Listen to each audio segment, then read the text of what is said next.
Hi everybody, Linda Israel, here to share with you how to make a no-sew prayer flag.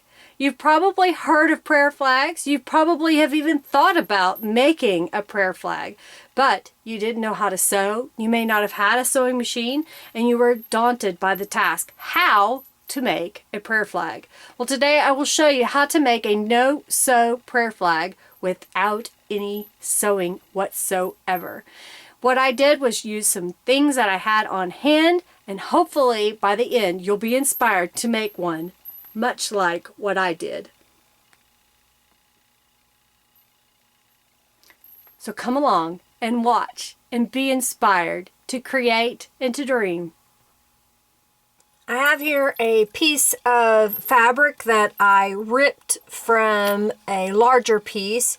When you rip a piece of fabric, generally, if it's a good piece of fabric, it will rip straight so that you don't have to worry about did you cut a piece of fabric straight with a ruler or a pair of scissors. You can kind of see that this is not completely straight, so it was a cheaper piece of fabric. What I'm going to do next is give this piece of fabric some color. It's kind of an off-white or ecru color. I don't know what kind of fabric this is. It was a remnant that I picked up at our local hobby store. So I'm just going to take this and put it on top of some scrap paper and use some color wash sprays. So I've got a big piece of paper here. You see I've already used it before, and I'm using this so that if I have any overspray, it doesn't spray all over my workspace. I've got some Adirondack color wash sprays. These are probably an old bottle or an old style. They still sell color wash sprays. You can get them on Amazon, a couple other websites. I believe you can probably still get them from Ranger Ink. I've got lettuce and pesto, two of the colors here. I'm going to just spray a couple of these onto this piece of fabric. I just want to add a little piece of color to this so that it's not so boring. Right now, okay, that looks like the pesto did not want to work, so I need to soak that. So we'll try a different color. We'll see if bottle green will work. Aha, bottle green will work. All right, I'm going to take a little bit of, this is just alcohol that I put in a recycled bottle. And I'm just putting this on here to help those colors bleed a little bit. That's all I'm doing. So it's not just a stark white anymore. I think I need a little bit more of the lettuce.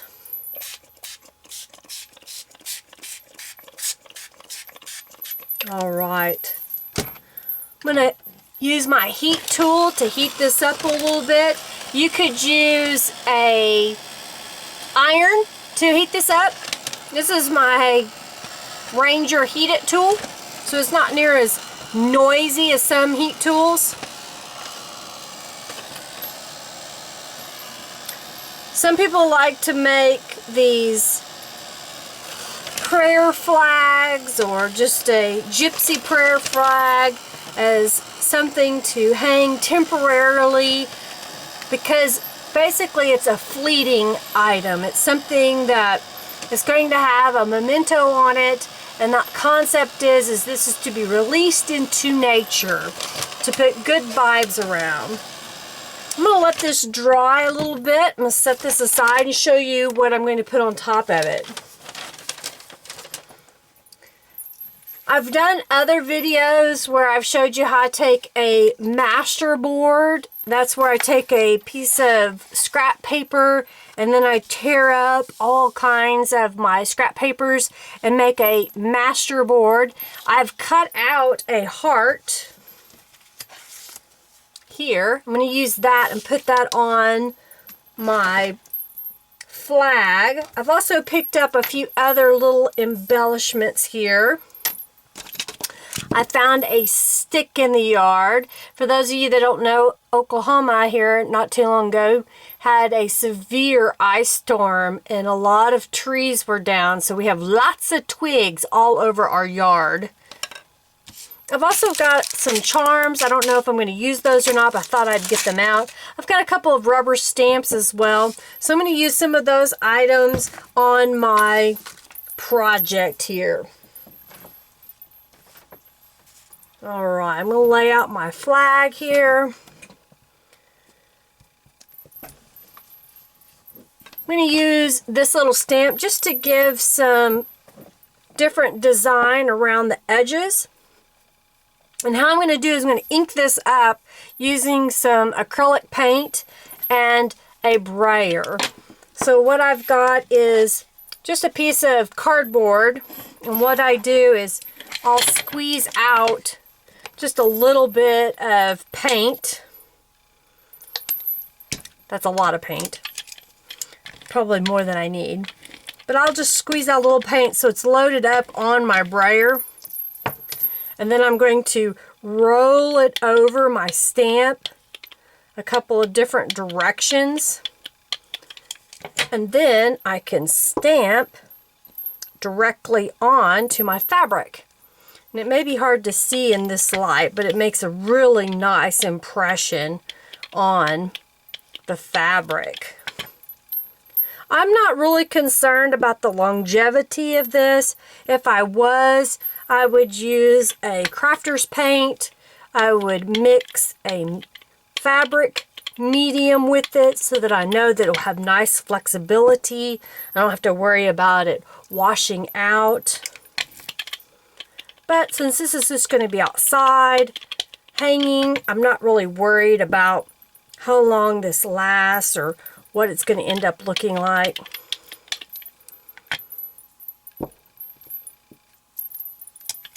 All right, I think I'll do one more over here. Okay. I also have a little dragonfly, but I think he's too big, so I'm going to choose something else. Let's see what I've got here.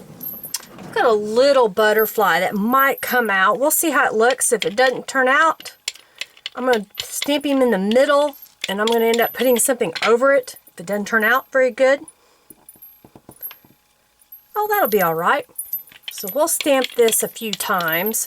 Again, I'm just using my brayer and I'm rolling it over. One thing I didn't mention is when you use your acrylic paint, you want to set this in a tray with some water and a paper towel. What that's going to do is help get that paint off that stamp pretty quickly. If you're not doing this rapidly like I'm doing a video, so I don't have time to clean, I'll just set it on that wet paper towel. It's just water. And when I'm done, it'll be nice and moist and I don't have to worry about it being all in that rubber stamp and not coming out later. Yeah, this is coming out pretty good, I think. Making nice little designs here and there. There we go.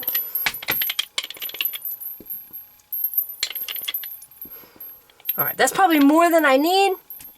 I think it looks pretty good. I'm going to dry this paint up. I'll be right back.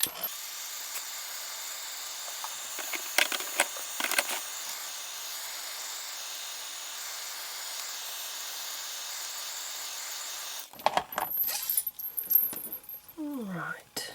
Okay. So I've got this heart. I've got some little embellishments here. I've got to decide how do we want to place this, and do we have other things we want to place with it. And I remember seeing a piece of burlap around here. So bear with me while I find that piece of burlap and put that on here, if I can find it. Well, I could not find that piece of burlap, so I have made the decision that I'm going to use this piece of leopard print. I know it's a little on the wild side, but you know what? I'm a little on the wild side. So here's what I mean by just tearing. You make a little snip and then just pull, and you're going to get that nice frayed edge. So I'll decide what size I want this. Tear. I want to tear down this other side. Tear. So I have a nice piece here. Alright, so now you're probably trying to wonder, how am I going to put this on this piece of fabric? I am not going to sew. This is not going to be a no-sew project. And how am I going to do that? I'm going to show you. I'm going to cheat. I'm going to use a stapler. I decided that it would be so much easier, especially for people that don't have sewing machines or for people that don't sew. Here's what I'm going to do. I'm just going to go down here and make a few staples here and there. And let's see how this turns out. I've not done this before, but I think it will work.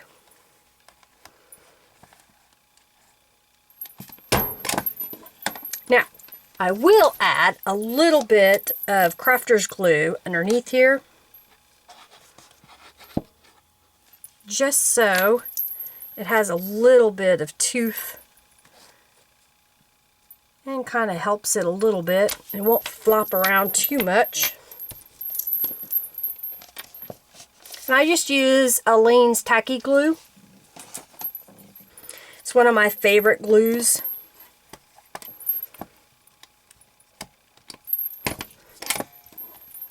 I have a really cheap stapler, and it doesn't seem to be wanting to staple very well.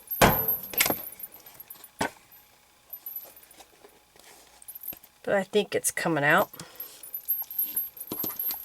Go over here.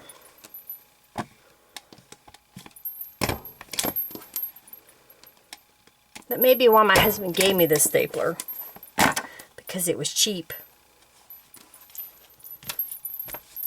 Alright. Now I have a few embellishments that I want to put on here. That'll help cover up the staples on the bottom anyway. One thing that always happens to me is I seem to get stuff all over my hands while I craft. Does that happen to you? Do you end up with things all over your hands? Look at this. I've got paint everywhere already. I hate it sometimes. It drives me crazy. I'm going to do like that, I think. This is from Tim Holtz. It's one of those little deck of cards that has all kinds of words in it.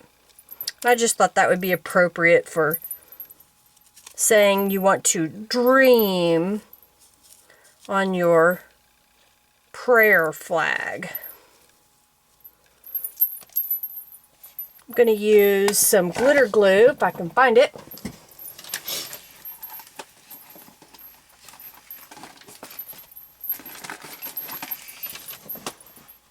You think you're organized when you get started with the video, and then your mind changes and you got to go find other things.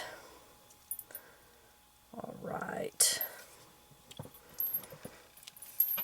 I found these little embellishments in my stash, and I think this little heart might be cute on here.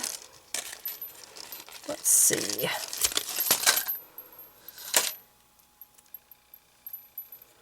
And I found these safety pins. Believe it or not, they fell on the floor. And so that's why I'm going to use them. I'm going to place one right about here, which will also help keep the top part of this in place. Now I want the top part of this wrapped around this stick. And how I'm going to do that, I'm going to turn this over, and I'm going to fold this over, and I'm going to roll it up a couple of times after I put some glue on it. I didn't put it back on its end, and I'm almost out of that bottle of glue. Okay, here we go. I keep more than one bottle of this. Alright, little string of glue there. Roll this over.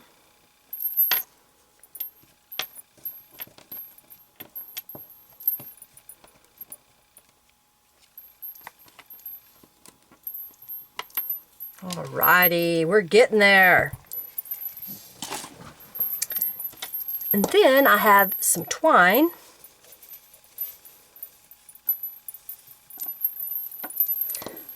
We'll take some of this and wrap it around and tie a bow.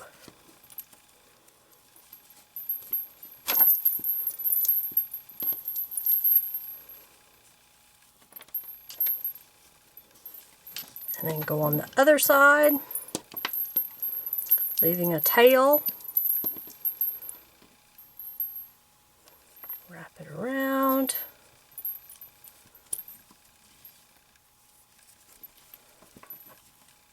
Tie a bow. Oh, I did it backwards. I always do that. I always forget which way I want to make that bow come together.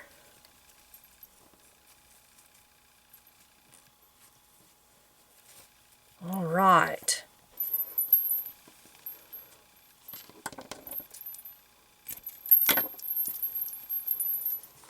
And there you have it. A quick no-sew prayer flag that I plan to hang out in my garden. Just simple, quick, and easy. That didn't take very long at all. You don't have to sew it. It doesn't have to be fancy. Something quick and easy. You can use the things that you have on hand. You can stamp, you can paint, you can use whatever you like. I hope you like this little video that I made. Please comment, make suggestions below of the next video you'd like to see. If you like it, thumbs up it, share it with your friends and family or your enemies if you want to instigate them to make a prayer flag. Thank you for watching today. Goodbye.